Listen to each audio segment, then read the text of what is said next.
Well,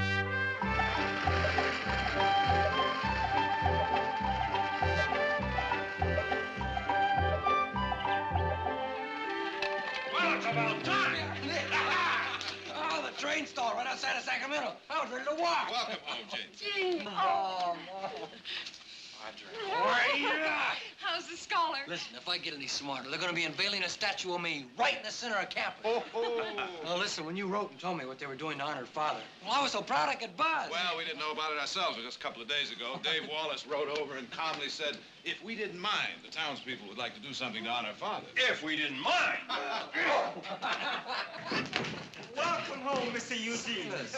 My, you've grown a whole foot. Oh, I hope not, Silas. Now, wait in there. I'll be right with you. Come on in here, Gene. Let's take a look. Right over there. That's it. Now turn around here, boy. Let's see what's been happening to you. You know, Nick, I think he's grown a little bit. Oh, Just in the head. Oh, we always did have a bit of a fat head. Well, now, is that so? Hey, where's he? Oh, he's around somewhere. I think I'll go out and sign him up. Sit down right over here. Gene, Sit Mother down. said you were to wait. Oh, wait for what? Just wait. Ah, here we are. Father's? He wore them on special occasions. I know you think I'm being sentimental, but it would make me very happy if you would wear them this evening at the commemoration. I'll have you know I offered to cut off my big toe, but... And I'm a size larger than Jared, so it's up to you, little brother. Now sit down there and slip them on. Come on. Yeah, I'll try. They look a little small. Well, come on now. Let's see what happens. Come on, Eugene. I'm trying it. Come You're a little too tight. Yeah, pull them on. Come on. Oh. A little harder. Oh, I'm sorry, Mother. It was a silly, sentimental idea to begin with. Oh, no. Hey, what about Heath?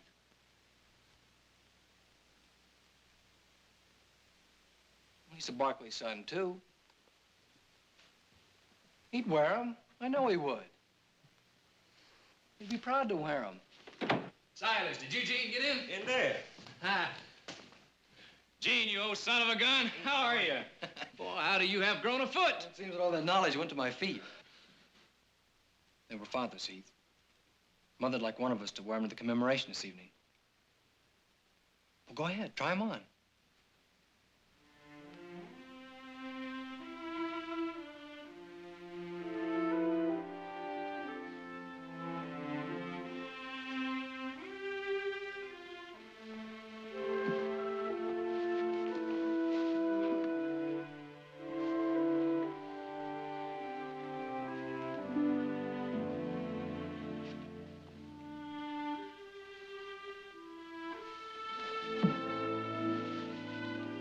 Well, what do you know?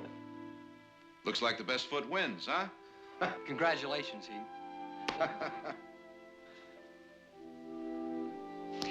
Heath, it seems to me we have forgotten one small detail. Whether or not you'd like to wear them. Well, sure I would. Of course I would. Why wouldn't I? It's just that... Well, I'd kind of like to have a chance to think it through.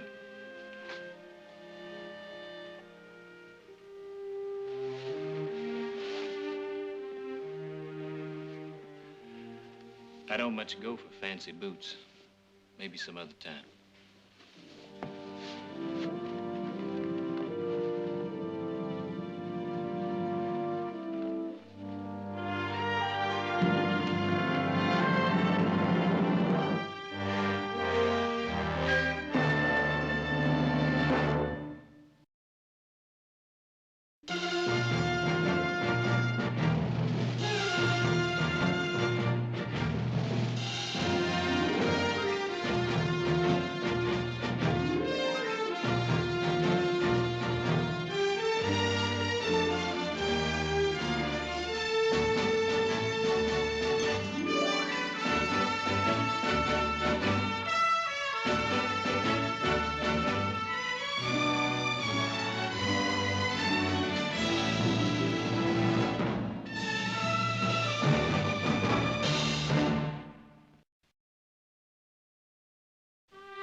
I don't owe you any explanations.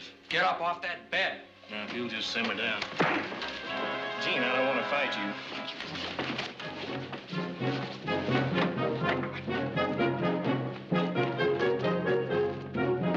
All right, now, take it easy. If I were in his shoes, I might feel the same way. So might you. Now, get it. Come on. Thanks, Nick. I said I might feel the same way. If you're going with us, you better get dressed.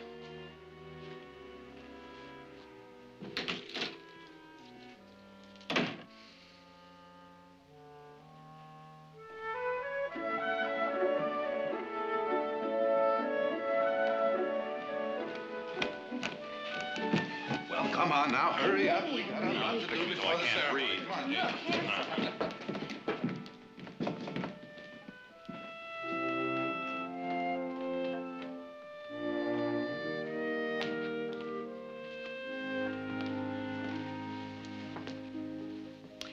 Heath, if you'd rather not go, we'll all understand.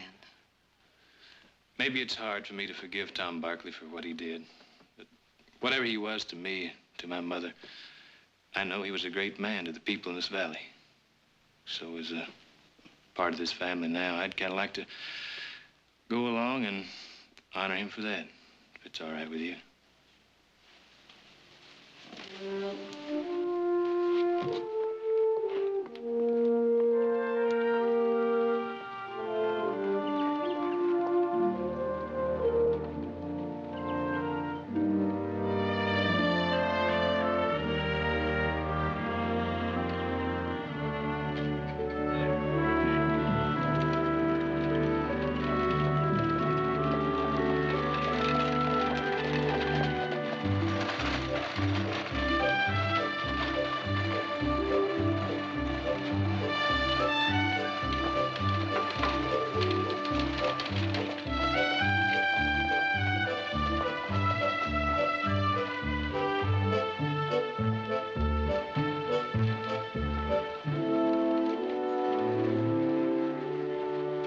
I'm sure it's the most beautiful statue in the world. Wait till it's unveiled.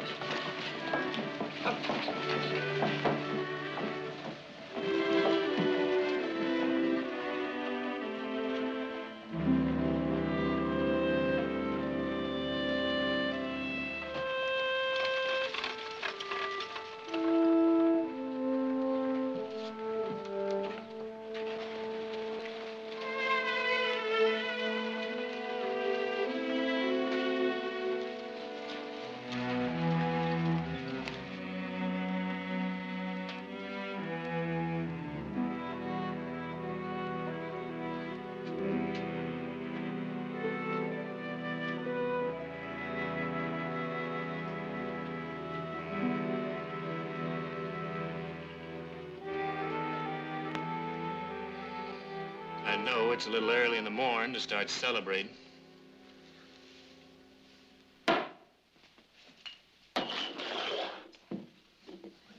I'm sorry. The last thing in the world I want to do is hurt you. Maybe I shouldn't have come. But I thought I could just sit on what I feel, at least for one day. This day.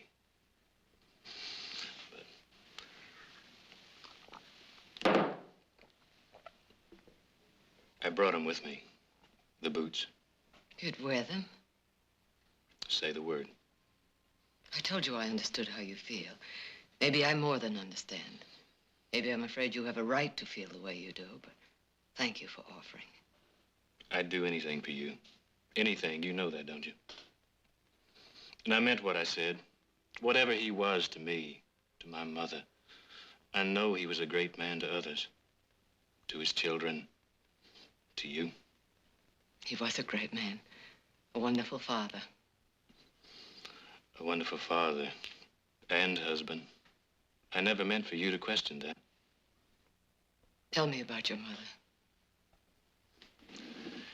She was beautiful, warm and soft, and in a way very strong, like you. And your father? Of course, you never knew who he was until the end, but did she ever talk about him, the man who was your father?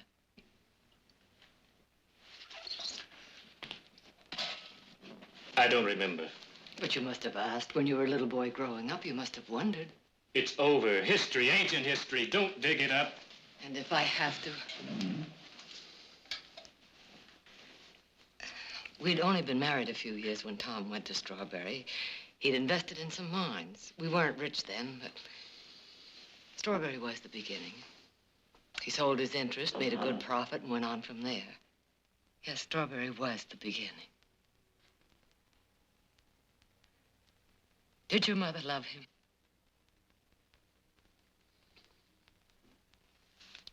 Oh, please, Heath, I've got to know.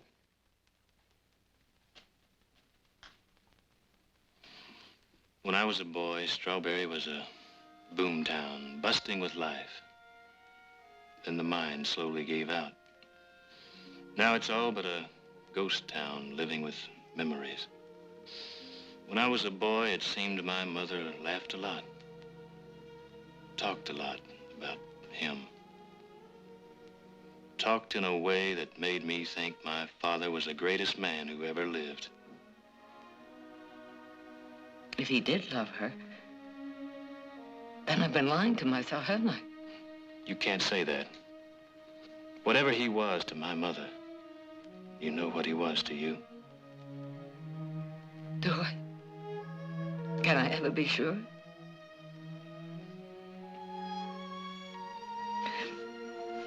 Do any of your people still live in Strawberry? Just ain't Rachel. Rachel Caulfield. She's not my real aunt, but she's all the family we ever had, or needed. She was my mother's best friend, and mine. Aunt Rachel and Hannah, they helped raise me. There was no one else? Not that I can remember. If there was, they left long ago. There is somebody else, but... Tell me. My Uncle Matt, his wife. We weren't close. I hardly ever saw them, and that was too often.